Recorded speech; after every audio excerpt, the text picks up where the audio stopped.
गणपतीवर आणलं सर्व गणेश भक्तांचे डॉक्टर बाबा मार्ग पोलिसांनी पोलीस दलाचे शहरचे स्वागत.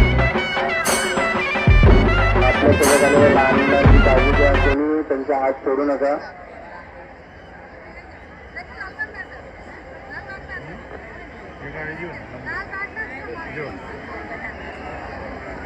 गंभीर दर्शन कर.